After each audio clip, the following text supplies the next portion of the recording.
네, 국내 게임 업계의 가장 큰 행사죠. 이 지스타 2022가 내일부터 백스코에서 부산 백스코에서 열린다고 합니다. 자세한 내용 IT바이오부 정호진 기자와 이야기 나눠보도록 하겠습니다. 정 기자, 네. 많은 게임 유저들이 기다렸습니다. 이 지스타 이제 내일부터 열리는데 이번 지스타를 특히나 주목해야 할 이유 어디에 있을까요?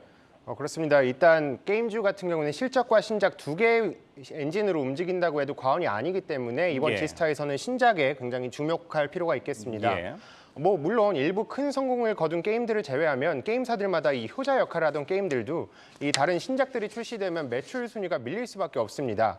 때문에 밀리는 자리를 계속해서 신작이 메워줘야 하기 때문에 이 신작 효과가 중요한 건데요. 근데 이번 지스타 행사에서 다양한 신작들이 발표되는 만큼 이번 행사를 계기로 게임 업종에 대한 투심이 어느 정도 돌아올 것이다, 이런 전망들도 증권가에서 나오고 있습니다. 실제로 이 게임주들 이 주가가 반등을 하려면은 신작이 나와야지 어느 정도 반등을 합니다. 그런데 올해 같은 경우에 국내 게임 업계들 신작 발표가 많이 늦어졌죠. 때문에 이제 주가 악영향을 미치는 경우도 있는데 어떻습니까? 네, 그 대표적인 사례가 일단 펄어비스가 있을 것 같습니다. 펄어비스의 실적을 한번 보면서 말씀드리면요. 3분기 펄어비스의 영업이익은 전분기 대비 흑자 전환했고 또 지난해와 비교해도 17.6% 오르며 좋은 성적표를 받아들었습니다. 하지만 펄어비스 같은 경우에는 신작인 이 붉은 사막과 도깨비의 출시 예정일이 계속해서 미뤄지면서 이 주가는 하락세를 보였고 또 증권가에서도 펄어비스의 목표가를 내려잡고 있습니다. 그런 만큼 이 지스타에서 어떤 게임사들이 어떤 신작을 들고 나오는지, 또 신작이 모든 게임이 어떤 신작이 나온다고 모두 성공하는 게 아니니까요. 이 신작 효과가 어떻게 유효하게 작용할 만한 게임들이 있는지 살펴보셔야겠습니다.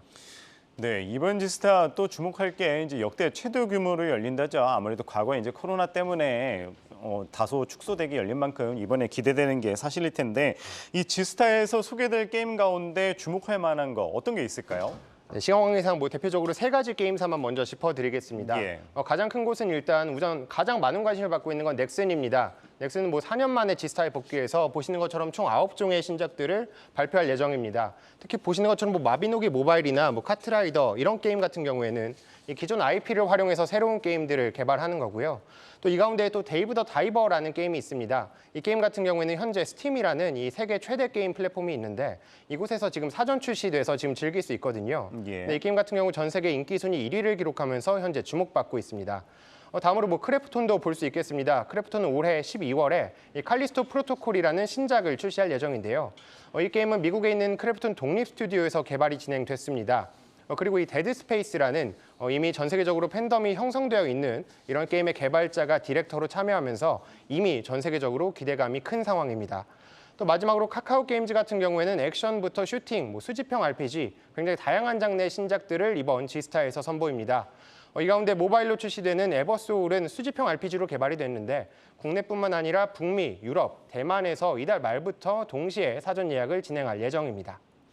네, 많은 신작들을 짚어주셨는데 사실 이 그동안의 게임들을 보면은 이 PC나 모바일이었습니다. 그런데 이 트렌드가 이제 콘솔로 옮긴다고 들었어요. 이 때문에 이 올해 특히나 이 피해 거짓이라는 콘솔이 특히나 주목받아서 이번 지스타에서도 상당히 인기를 끌 것 같은데 그렇다면 이러한 트렌드 콘솔로 바뀌고 있다고 봐도 될까요?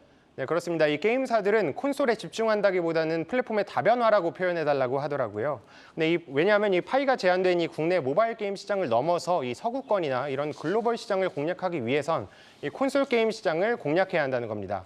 글로벌 시장과 콘솔 게임이 어떤 연관성이 있느냐 할 수 있겠지만 보시는 것처럼 국내에서는 지금 콘솔 게임 이용자 비중이 채 6%가 되지 않습니다.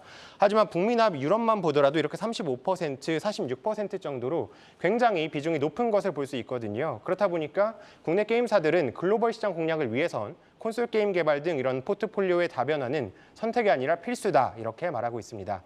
사실 국내 게임사들이 콘솔 게임 개발에 뛰어들면서 예전부터 뿌렸던 씨앗들이 이제 열매를 거두려고 한다, 이렇게 보시면 되겠습니다.